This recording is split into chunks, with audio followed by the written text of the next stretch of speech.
अस्सलामुअलैकुम। मेरे साथ हमारे बहुत ही एक अच्छी और मैं तो उसको इनकलाबी यूनिवर्सिटी कहता हूँ, बकाई यूनिवर्सिटी, और हम याद करते हैं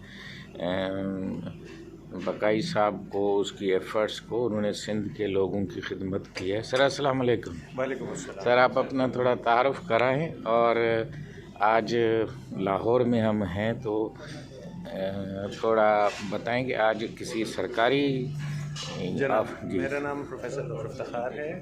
बेसिकली मैं बिलोंग करता हूँ बायोकेमिस्ट्री से और मैं वाइस चांसलर हूँ बकाई मेडिकल यूनिवर्सिटी का। मुझे फ़ख्र है कि मैंने बकाई मेडिकल यूनिवर्सिटी से PhD किया और इसके अलावा मास्टर्स किया है बायोकेमिस्ट्री में।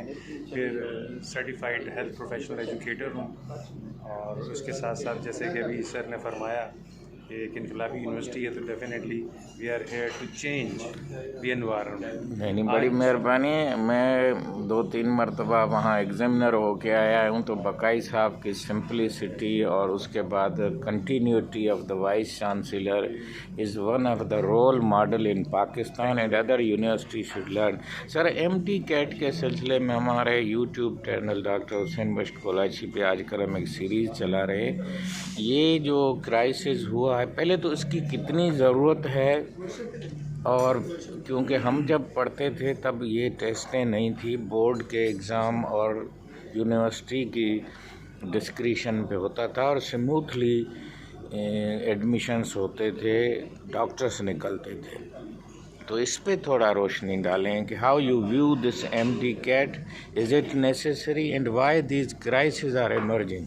देखिए, पूरी दुनिया में यूनिवर्सिटी जितनी भी होती हैं वो एडमिशन जितनी भी आप मिसालें ले लीजिए, चाहे फर्स्ट वर्ल्ड की हो चाहे थर्ड वर्ल्ड की हो, यूनिवर्सिटी ये एडमिशन देना यूनिवर्सिटी का डिस्क्रिशन होता है। जी सर। यूनिवर्सिटी जिसको चाहे एडमिशन दे, जिसको चाहे एडमिशन ना दे, उनका एक सेट क्राइटेरिया बनाया हुआ होता है। जी।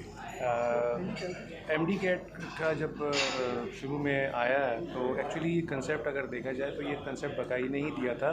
जब बकाई मेडिकल कॉलेज बना था, it was the first private medical college in Pakistan. ये कौन से साल में बना था सर? ये 88 में 1988 में पहली दफ़ा जो है बकाई मेडिकल कॉलेज वजूद में आया और उसने ये एंट्रेंस टेस्ट शुरू किया जी। वो एंट्रेंस टेस्ट चलता रहा। फिर उसके बाद 2002 में इसको हमदर्द ने फॉलो किया और फिर उसके बाद जो है वो एक पूरी जितने भी प्राइवेट मेडिकल कॉलेजेस थे वो अपने एंट्रेंस टेस्ट लेने लगे। जी the working was very much smooth. एक प्रॉपर टेस्ट बनता था और वो प्रॉपरली जो है वो एडमिट होते थे। लेकिन इन 2018 से जो है वो ये कंसेप्ट शुरू हुआ कि कौमी सतह पर एक यूनिफॉर्म एक टेस्ट लिया जाए जिसको MD कैट का नाम दिया गया। 2018 में अगर चाहिए फेलियर की तरफ गया, 2018 में गवर्नमेंट को ये वापस लेना पड़ा डिसीजन और 2019 से ये 100% लागू हो गया और पूरे पाकिस्तान में ये टेस्ट यूनिफॉर्मली लिया जाता है। लेकिन आप देखिए, right from its beginning, that means 2019, it remained a controversial exercise. Yes, हमेशा हर साल ये controversial exercise होती रही। फिर यूनिफॉर्मिटी का तस्वुर जो था वो ख़त्म हो गया। क्यों? क्योंकि पेपर जो था वो इस्लामाबाद से या कहीं से भी किसी भी एजेंसी से बनता था जो उसको अपने सिलेबस के हवाले से बनाते थे, जबकि सिंध का, पंजाब का, KPK का, बलूचिस्तान का, गिलगित बल्तिस्तान का, कश्मीर का जो सिलेबस है वो बिल्कुल डिफरेंट है एक दूसरे। जी सर। तो इस सिलसिले में बड़ी प्रॉब्लम्स आती रहीं और एक क्राइसिस ऐसा आया 2020 में जिसमें पूरे पाकिस्तान में तकरीबन 50 to 60% सीट्स BDS में, डेंटल साइंसेज में खाली हैं। जी सर। उसकी वजह से बहुत बड़ा एक क्राइसिस हुआ, लॉजिस्टिक्स का लॉस हुआ, पाकिस्तान का लॉस हुआ। इस MD कैट का एक लॉस और भी देखने में आया कि वो बच्चे जो कह लीजिए पर्सपेक्टिव स्टूडेंट्स थे to be admitted in medical colleges और डेंटल कॉलेजेस, सीट होने के बावजूद उनका एडमिशन नहीं हुआ बिकॉज के उनके नंबर्स जो थे वो MD कैट में पूरे ना आ सके और वो सारा बच्चा या तो बाहर के ममालिक में चला गया, या तो चाइना चला गया, या यूक्रेन चला गया, या अज़रबैजान चला गया। मैं अज़रबैजान अभी बाकू में कॉन्फ्रेंस करा, मैंने वहाँ पे तकरीबन पाकिस्तानियों से वहाँ मुलाकात की तो तकरीबन 940 students have been studying there. Baku? जी बाकू में। पाकिस्तान का ज़र मुबादला जो MBBS में सर? जी MBBS में और BDS में। जी सर। तो अब इसमें हुआ ये कि एक तो पाकिस्तान का ज़र मुबादला, फॉरेन एक्सचेंज जो था वो ज़ाया हुआ हमारा, और जो दूसरे पर्सपेक्टिव हमारे स्टूडेंट्स हैं वो भी हमारे ज़ाया हो गए। तो इसलिए बेहतर है कि इस एमडी कैट को ठीक है यूनिफॉर्म रखें, उसकी कुछ इसमें तब्दीलियाँ लाई जा सकती हैं, लेकिन ये यूनिवर्सिटी की सतह पे होना चाहिए। हर यूनिवर्सिटी को गाइडलाइन के मुताबिक और स्टैंडर्ड के मुताबिक जिस तरह पहले होता था, लेकिन उसको स्टैंडर्डाइज कर दें, उसके लिए एक सिलेबस मेंटेन कर दें जो कि पीएमडीसी सिलेबस दे दें, हमें एतराज़ नहीं है, लेकिन उसको कंडक्ट जो है वो यूनिवर्सिटी के बेसिस पे किया जाए। सर आपने एलएमसी से एमबीबीएस किया है और मुझे याद तो नहीं है, आपने 1994 के ग्रेजुएट हैं, तो हमने आपको कम्युनिटी मेडिसिन पढ़ाया था। जी सर, अभी तक याद है या आप मुझे देख के? नहीं सर, मैंने आपको देखा तो मैंने कैसे एलएमसी के लिए पैगाम थोड़ा दें स्टूडेंट्स के लिए? अगर मैं अल्लाह से दोबारा कोई चीज़ मांगूंगा तो वो एलएमसी की लाइफ मांगूंगा। हालांकि उस ज़माने में बहुत झगड़े फसाद होते रहते थे, लेकिन सर उस ज़माने में बहुत दोस्त, बहुत प्यारे भाई, बहुत अच्छा एक माहौल, बहुत खूबसूरत यादें वाबस्ता हैं। प्रिंसिपल कौन थे उस टाइम? मोरियानी साहब। मोरियानी साहब, हम उसकी वो अब इस दुनिया में नहीं रहे। सर आपने कहा आप हैदराबाद के हैं, जनाब, तो कैसे आप वाइस चांसलर की जर्नी आपने कैसे तय की? ना मैं बीबीएस करने के बाद कराची शिफ्ट हो गया। यहाँ पे मैंने डर्माटोलॉजी का जो है वो एग्ज़ाम के लिए जो प्रिपरेशंस होती हैं वो की यहाँ पे। Then I did my MD from state university Victoria, Australia.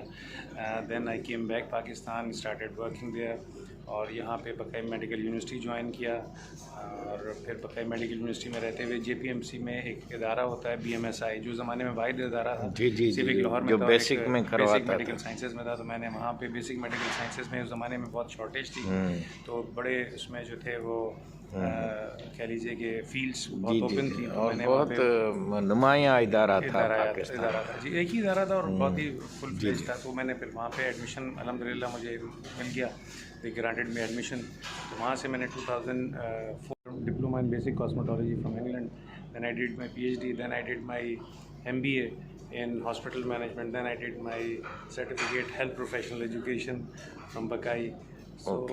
जो अब MD कैट के बच्चे जो हैं वो दिल हार के बैठे हैं, उनके लिए कोई आप? सर ये बहुत ही शदीद तकलीफ़देह सिचुएशन है। मैं अपने बच्चों को, जो बच्चे मेरे पास आते हैं और आ रहे हैं, मैं समझ सकता हूँ उनकी जहनी हालत, जहनी खौफ और जहनी कैफियत क्या होगी।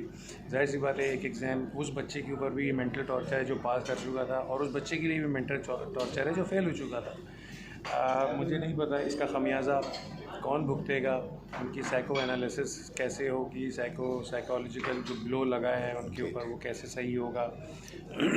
Single decision had made the journey very difficult. Sir बकाई यूनिवर्सिटी में कोई ऐसा नई चीज़ जो आप अपने टेन्योर में लाना चाहते हैं या लाई है, हमारे सामाइन को बताएं।